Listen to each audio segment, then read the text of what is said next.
बिस्मिल्लाहिर्रहमानिर्रहीम। आज मेरा मौजू है डॉक्टर अब्दुल क़दीर ख़ान, विलेन या हीरो।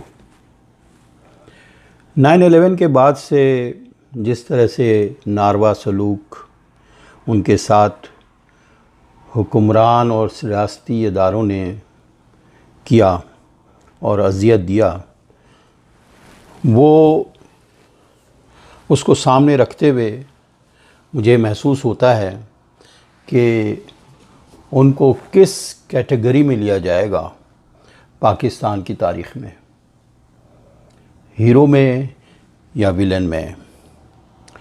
अभी कल परसों के अखबार को रेफ़र कर रहा हूँ, जो इसराइली अखबार है, हेरेड्स करके है। उसका उन्वान था a real life bond villain who changed the Middle East forever. How Pakistan's A.Q. Khan, father of the Muslim bomb, escaped Mossad assassination.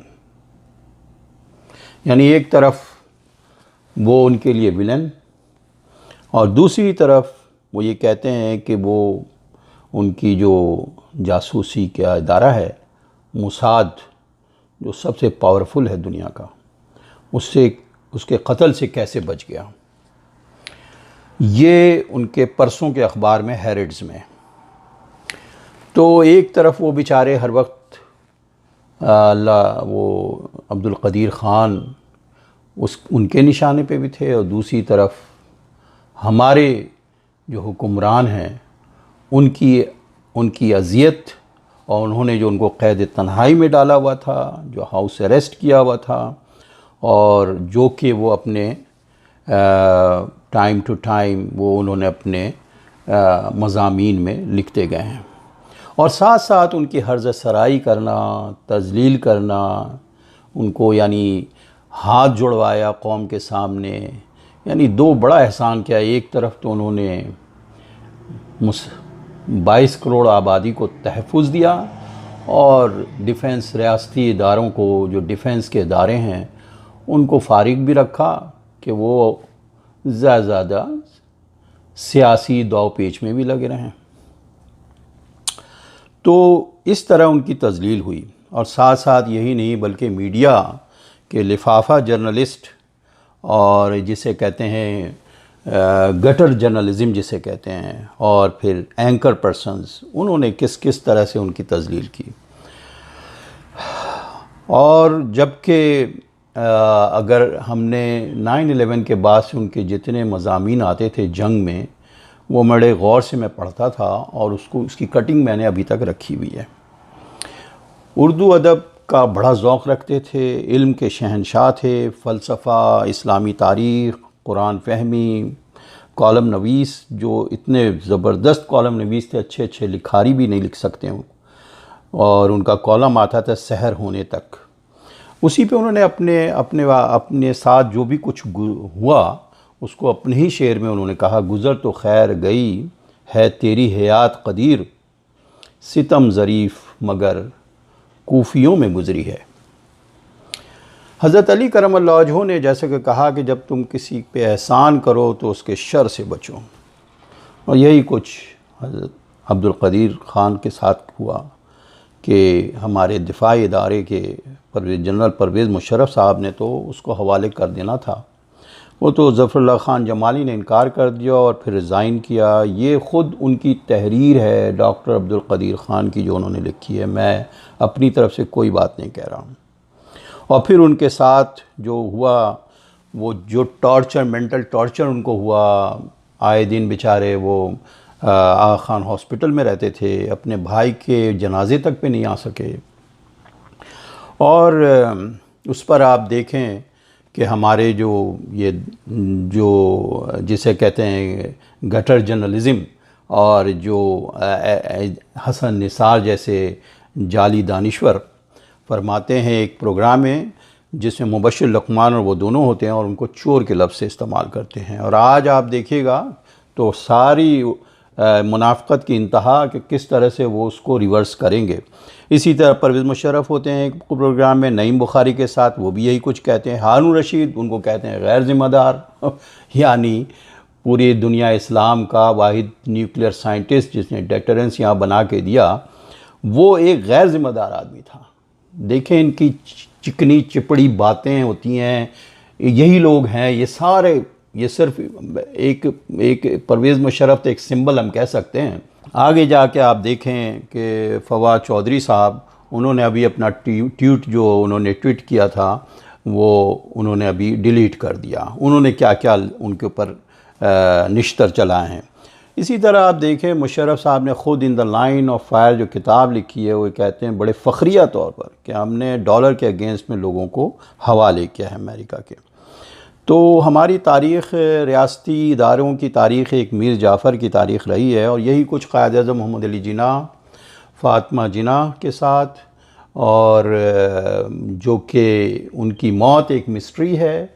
Fatima जिन्ना को भी गद्दार कहा गया, उनको भी धांधली करके उनको इलेक्शन से इलेक्शन से बाहर किया गया, और फिर 10 साल उनके ऊपर खामोशी तारी करवा दी गई, उनको भी क़ैद तन्हाई में रखा गया, और उनकी मौत ख़ुद एक मिस्ट्री है।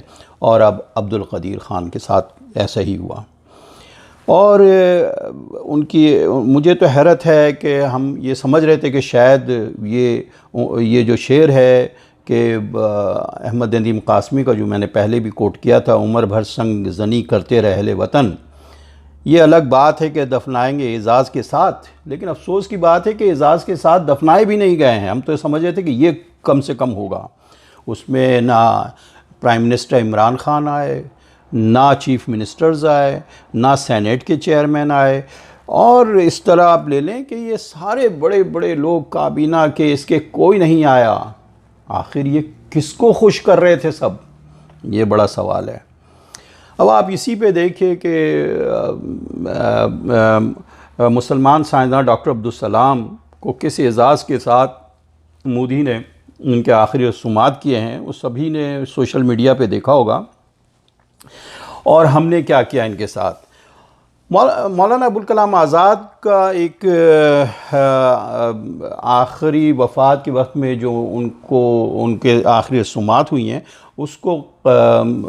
उसको इन्होंने आगा शोरिश काश्मीरी, जो सहाफ़त की दुनिया में बड़ा नाम रखते थे, उन्होंने अपनी किताब अबुल कलाम आज़ाद में लिखा है। वो मैं ज़रा सा ब्रीफ़ करना चाहता हूँ कि वो अभी इनकी आखिरी रसूमात किस तरह हुई और इनके साथ क्या हुआ अब्दुल क़दीर ख़ान के साथ। मैं ये ज़रा पढ़ रहा हूँ, थोड़े से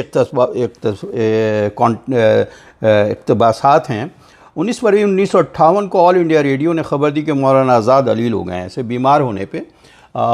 ये तो बेचारे बीमार हुए, तो उसमें भी इमरान ख़ान साहब ने उनको पूछा नहीं, जिसका कि गिला वो आखिरी अदालत में भी करते थे कि ये इनको इजाज़त नहीं मिली अमेरिका से या सऊदी अरब से। अच्छा, मौलाना आज़ाद के बंगले में डॉक्टर राजेंद्र प्रसाद और सदर जमहूरिया हिंद पंडित नेहरू, मरकज़ी काबीना के अरकान, बाद सूबाई वज़राए आला और अकाबिर उलमा के अलावा हज़ार इंसान जमा हो गए जो वो सख्त अदालत में थे। मुल्क के बड़े बड़े शहरों में मातमी हड़ताल हो गई। दिल्ली में हू का आलम था, हत्ता कि बैंकों ने भी छुट्टी कर दी। एक ही शख्स था जिसके लिए हर मज़हब की आंख में आंसू थे। बल्फाज़ दीगर मौलाना तारीख़ इंसानी के तनहा मुसलमान थे जिनके मातम में काबा और बुतखाना एक साथ सीना कोप थे। पंडित नेहरू मौत की खबर सुनते ही 10 मिनट में पहुंच गए और बच्चों की तरह फूट फूट कर रोने लगे। पंडित नेहरू की बेचैनी का ये हाल था कि एक रज़ाकार की तरह आवाम के हुजूम में घुस जाते, उन्हें बेज़ब्त हुजूम करने से रोकते। एक जगह वो ये कहते हैं सिक्योरिटी अफसर से, नेहरू साहब आप कौन हैं? सिक्योरिटी अफसर, क्यों? आपकी हिफाजत के लिए। कैसी हिफाजत? मौत तो अपने वक्त पर आके रहती है, बचा सकते हो तो मौलाना को बचा लेते। इमरान खान साहब तो सिक्योरिटी की वजह नहीं आ सके। अच्छा, आगे बढ़ता हूँ मैं। जो ही बंगले से बाहर खुली तोप पर जनाजा रखा गया तो कोहराम मच गया। मालूम होता था पूरा हिंदुस्तान रो रहा है। और फिर उसके बाद आप देखें कि हिंदुस्तान की फ़ौज के तीनों चीफ जनाजे के दाएं बाएं तमाम रास्ते फूलों की मूसलाधार बारिश होती रही। दरियागंज से जामा मस्जिद तक 1 मील का रास्ता फूलों से अट गया। जब तक जब लाश लहद तक पहुंची तो एक तरफ उलमा और हफ़ाज़ कुरान मजीद पढ़ रहे थे। इस मैयत को बरी फ़ौज के 1000 नौजवानों, हवाई जहाज़ के 300 जाबाज़ों, बहरी फ़ौज के 500 बहादुरों ने अपने अस्करी बागपन के साथ आखिरी सलाम किया। मौलाना अहमद सईद सदर जमियत उलमा हिंद ने 2:50 पर नमाज जनाजा पढ़ाई। ये थोड़ी सी रुदात मैंने मंजर कशी की है कि उनके साथ हिंदुस्तान में किस तरह से रसूमात अदा किए। मौलाना अबुल कलाम आज़ाद की बात मैंने की है, अब्दुल सलाम का तो करंट इशू। और इसको मुआवजा करें कि आज अब्दुल कदीर ख़ान के साथ एज़ाज़ के साथ भी हम कहते हैं उनको नहीं दफनाया गया। अब मेरा सवाल आखिरी है, क्या डॉक्टर अब्दुल कदीर ख़ान पाकिस्तान के निसाब में हीरो की तरह या विलन की तरह पेश किए जाएंगे, या ये भी उनसे पूछा जाएगा आकाओं से जिस तरह से इनके जनाजे में शरीक नहीं हुए तो उनसे पूछा है कि निसाब में कैसा डाला जाए। तो बहरहाल अफसोस के साथ ये कहना होता है कि अंजाम गुलिस्तां क्या होगा। हम दुआ करते हैं कि जो जो सौबतें और अज़ियतें उनको दी गई हैं, अल्लाह ताला उनको उस हमेशा हमेशा रहने वाली ज़िंदगी में उनको इसका सिला मिलेगा और अल्लाह ताला उनकी मग़फ़िरत फ़रमाए, उनको जवार रहमत में जगह दे। वल अस्र इन्नल इंसान लफ़ी खुस्र इल्लल्लज़ीना आमनू व अमिलुस्सालिहाति व तवासौ बिल हक़्क़ि व तवासौ बिस्सब्र।